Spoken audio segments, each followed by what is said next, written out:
अस्सलामुअलैकुम नाजरीन, MW news में खुश आमदेद।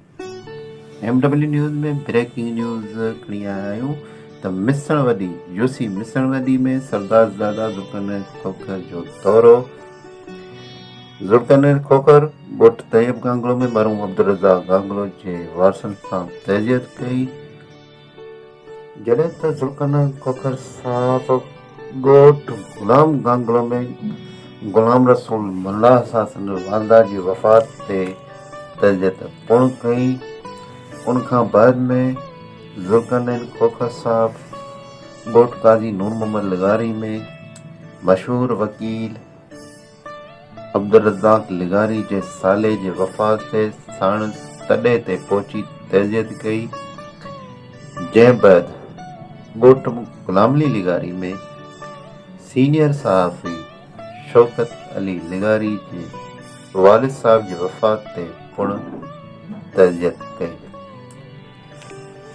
ज़ुल्करनैन खोखर सां गॾु अब्दुल शकूर कुंभार, चेयरमैन नूरदीन मेव ऐं जुनैद जावेद मल्ला पुण गॾु हुआ। जी हाँ नाज़रीन, मोहम्मद कासिम मल्ला बि हिन दौरे में शामिल हुअसि।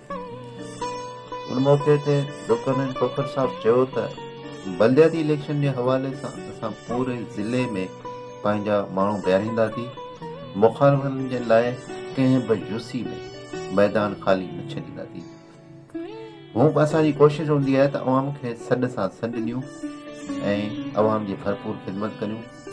इंशाअल्लाह बलदियाती इलेक्शन ऐं आम चूंडनि में कामयाबी माणे हिन तक अवाम जी ख़िदमत कंदासीं। ज़ुल्करनैन खोखर चयो त मौजूदा हालात में अवाम जी परेशानी जो अहसास आहे। ज़ुल्करनैन खोखर साहब ॻोठाणनि सां मौसमियात ऐं ज़राए जे हवाले सां पुण ॻाल्हि कई। जी हाँ नाज़रीन, जेकॾहिं तव्हां असांजो चैनल MW न्यूज़ सब्सक्राइबर न आहे थियो त उनखे बहितर पहिरीं इनखे सब्सक्राइब करियो ऐं बेल आइकन खे दॿायो जीअं ईंदड़ वीडियो जल्द खां जल्द तव्हांखे मौसूल थिए ऐं सभ खां पहिरीं तव्हां ॾिसी सघो। इन सां गॾु असांखे इजाज़त ॾींदा। अलाह निगहबान।